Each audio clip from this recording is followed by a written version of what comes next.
wabarakatuh. Halo teman-teman semua, semoga kita semua dalam keadaan sehat. Perkenalkan, saya Ervin Nurlaili Wulandari dengan nomor induk mahasiswa 1051907179. Kami dari kelompok 10 yang beranggotakan 3 orang. Yang pertama yaitu saya sendiri dan ada rekan saya Tarik Kemal Satri dan MRD. Kami akan memaparkan materi kami dengan tema mekanisme penyelenggaraan pemerintahan. Selamat menyaksikan. Penyelenggaraan pemerintahan suatu negara umumnya berpedoman pada peraturan, baik yang tertulis maupun tidak tertulis.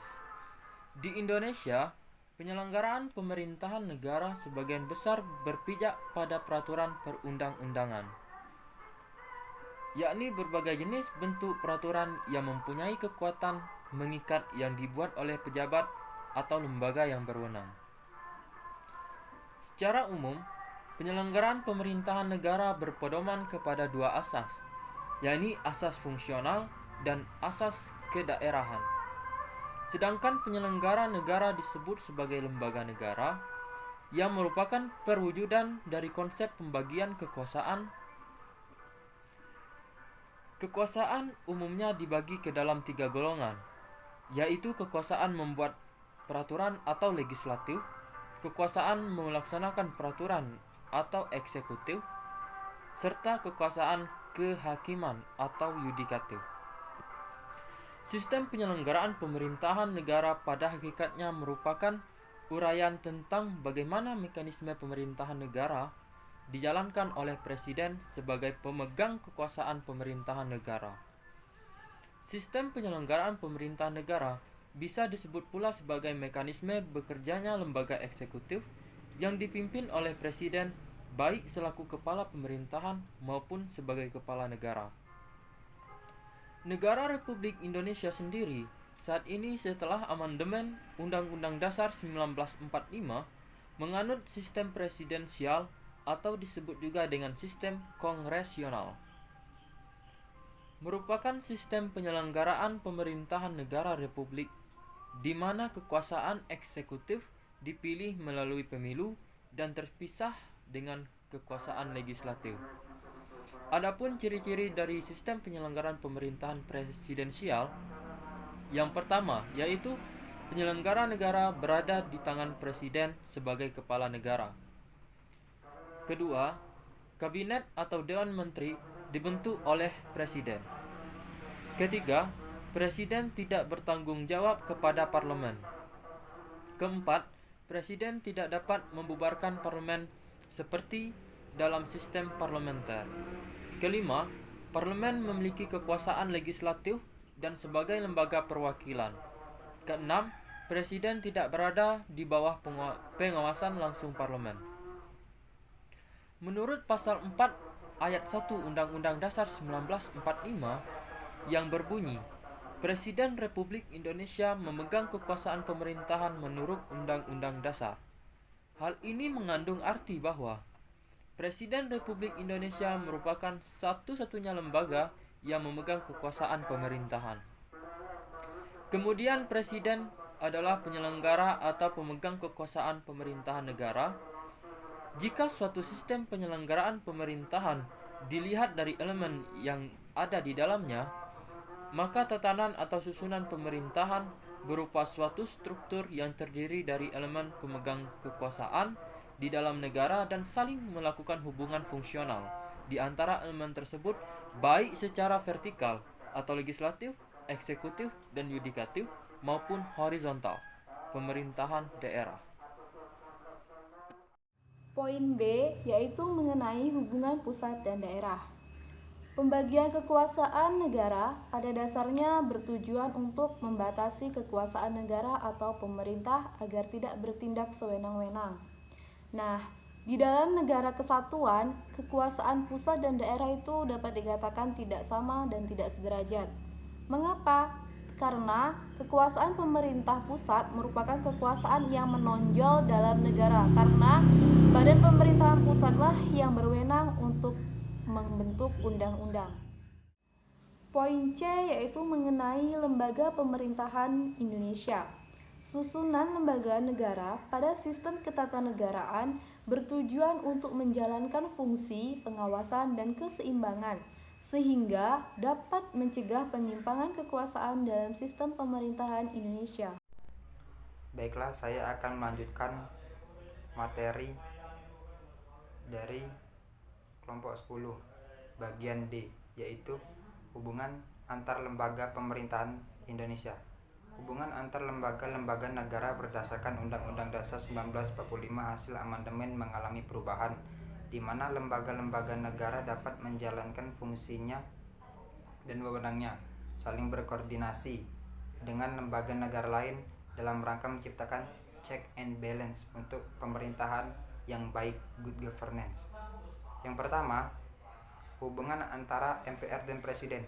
Majelis Permusyawaratan Rakyat sebagai pemegang kekuasaan tinggi sebagai wakil tinggi sesuai dengan UUD 1945 pasal 1 ayat 2 di samping DPR dan Presiden.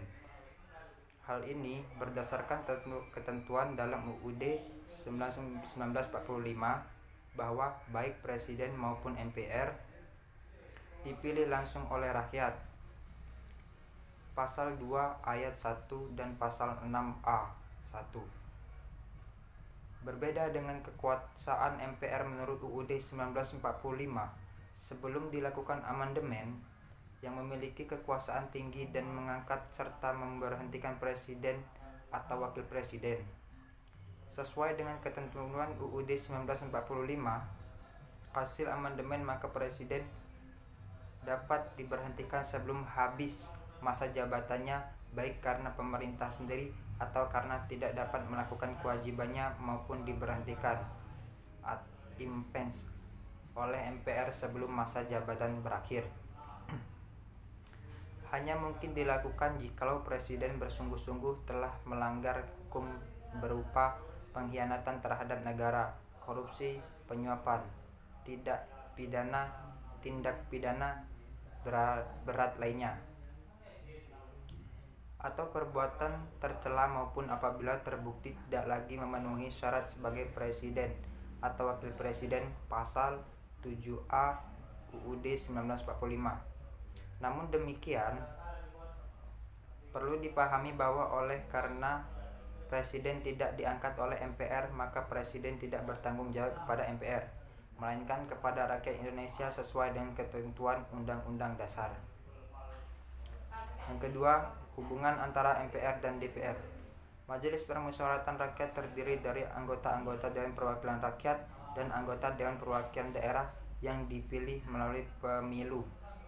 Dengan demikian, maka seluruh anggota MPR menurut UUD 1945 dipilih melalui pemilu, mengingat kedudukannya sebagai penjelma seluruh rakyat Indonesia yang memegang kedaulatan rakyat tertinggi, pasal 2 ayat 1.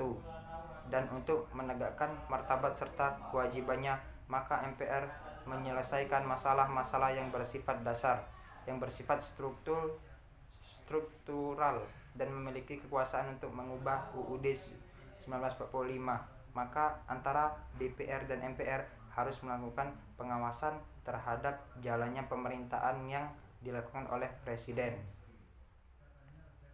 Yang ketiga, hubungan antara DPR dan Presiden. Sebagai sesama lembaga dan sesama anggota badan legislatif, maka DPR dan Presiden bersama-sama mempunyai tugas antara lain berikut. Yang pertama, membuat undang-undang pasal 5 ayat 1, 20 dan 21. Yang kedua, menetapkan undang-undang tentang anggaran pendapat dan belanja negara pasal 23 ayat 1. Membuat undang-undang berarti menentukan kebijakan politik yang diselenggarakan oleh presiden pemerintah. Menetapkan budget negara pada hakikatnya berarti menetapkan rencana kerja tahunan. DPR melalui anggaran belanja yang telah disetujui dan mengawasi pemerintah dengan efektif. Di dalam pekerjaan untuk membuat UU, maka lembaga-lembaga negara lainnya dapat diminta pendapat. Setelah DPR bersama Presiden menetapkan UU, maka di dalam pelaksanaannya DPR berfungsi sebagai pengawasan terhadap pemerintah. Pengawasan DPR terhadap Presiden adalah suatu konsekuensi yang wajar atau logis, yang pada hakikatnya mengandung arti bahwa Presiden bertanggung jawab kepada DPR dalam arti partnership. Presiden tidak dapat dijatuhkan oleh DPR, dan dengan pengawasan tersebut maka terdapat kewajiban bagi pemerintah untuk selalu bermusyawarah dengan DPR tentang masalah-masalah pokok dari negara yang menyangkut kepentingan rakyat dengan UUD 1945 sebagai landasan kerja. Yang keempat, hubungan antara DPR dengan menteri-menteri sebagai pembantu Presiden. Hubungan kerja sama antara Presiden DPR juga harus dilaksanakan dalam hal DPR menyatakan keberatannya terhadap kebijakan menteri. Dalam hal ini sudah sewajarnya mereka mengganti menteri yang bersangkutan tanpa membubarkan kabinet. Dalam UUD 1945 dinyatakan bahwa menteri-menteri diangkat dan diberhentikan oleh Presiden, pasal 17 ayat 2. Sedangkan dalam penjelasan dikemukakan bahwa menteri-menteri itu tidak bertanggung jawab kepada DPR, artinya kedudukan tidak tertanggung kepada Dewan dan tetapi tergantung kepada Presiden. Yang kelima, hubungan antara MPR dan DPR. DPD merupakan bagian dari MPR yang akan menjadi kaki tangan atau wakil MPR dalam menjalankan fungsinya yang lebih spesifik untuk menyampaikan kepentingan atau aspirasi daerah yang berkaitan dengan otonomi daerah. Dan selanjutnya, hubungan antara DPR dan DPD. DPD merupakan mitra kerja dari DPR dan pembentukan UU yang berkaitan dengan otonomi daerah. Hubungan pusat dan daerah berbentuk pemekaran dan pengembangan pengelolaan sumber daya alam dan sumber daya ekonomi lainnya, serta yang berkaitan dengan perimbangan keuangan antara pemerintah pusat dan daerah. Dan yang terakhir, hubungan antara Mahkamah Konstitusi dengan lembaga-lembaga negara lainnya. Mahkamah Konstitusi merupakan lembaga peradilan yang bertugas untuk memberikan putusan-putusan hukum atau mengadili terhadap sengketa atau perselisihan ketatanegaraan. Dan lembaga-lembaga negara lainnya harus tunduk pada putusan Mahkamah Konstitusi yang sifatnya mengikat.